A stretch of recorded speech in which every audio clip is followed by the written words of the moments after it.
Auto driver అంటే చాలా చులకనగా చూసే వాళ్ళకి నేను ఒక మాట చెప్తున్నాను. ఆటో కొనడం చాలా ఈజీ.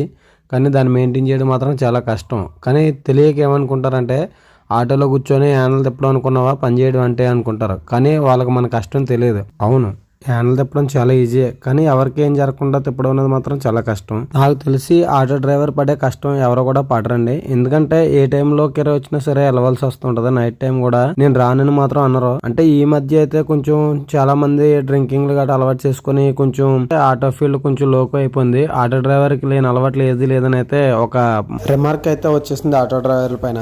కానీ ఇక్కడ అందరూ ఒకలా ఉండరు.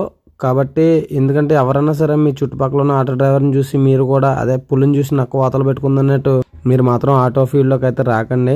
ఒకవేళ ఆటో ఫీల్డ్లోకి వస్తే మాత్రం ప్రతి శుక్రవారం కూడా మనం ఆటో అనేది కడుక్కోవాలండి. మనం లక్ష్మీదేవిని పూజించినట్టు పూజించాలి. ఎందుకంటే మనల్ని పోషించేది ఇదే వెహికల్ కాబట్టి. చాలా మంది ఆటో డ్రైవర్లు అయితే చూస్తున్నాను ఆటోలోనే సిట్టింగ్, ఆటోలోనే ముందు అవుతున్నారు. అలా ఎవరు చేయకండి. ఎందుకంటే మనకు ఆల్రెడీ ఉన్న పేరు పోయింది. ఆటో డ్రైవర్ అంటే చాలా చీప్గా చూస్తున్నారు.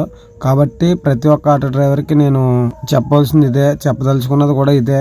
ఎందుకంటే ప్రతి ఒక్కరు కూడా అందంగా ఉండాలి, హ్యాపీగా ఉండాలి, ఎవరికి కూడా ఎటువంటి ఏదో పేరు రాకుండా ఉండాలని నేనైతే ఈ యొక్క డిసిషన్ అయితే తీసుకున్నాను. కాబట్టి ఆటో డ్రైవర్ అంటే చాలా మంది చులకంగా చూసే వాళ్ళకి మనం ఒక ఇన్స్పిరేషన్ కింద ఉండాలి. సో కాబట్టి ఆ ప్రతి ఒక్కరు కూడా మారండి. ఇప్పటివరకు ఏమైనా అలవాట్లు ఉంటే మానుకోండి. మన ఫ్యామిలీని, మన ఆటోని చాలా జాగ్రత్తగా చూసుకుంటే మనకి రేపు పొద్దున్న ఫ్యూచర్ ఇదే చూస్తుంది అనమాట. అలాగే నన్ను కూడా చాలా మంది ఆలం చేస్తుంటారు, నీకేంట్రా ఇస్త్రీ బట్టలు నలకుండా తిరుగుతావని. ప్రతిరోజు అలాగైతే ఉండలేమండి. ఏదో ఒక రోజు ఎప్పుడన్నా ఆటో పెంట పెట్టిందంటే మాత్రం ఆ ఇస్త్రీ బట్టలు కూడా ఉండవు అనమాట.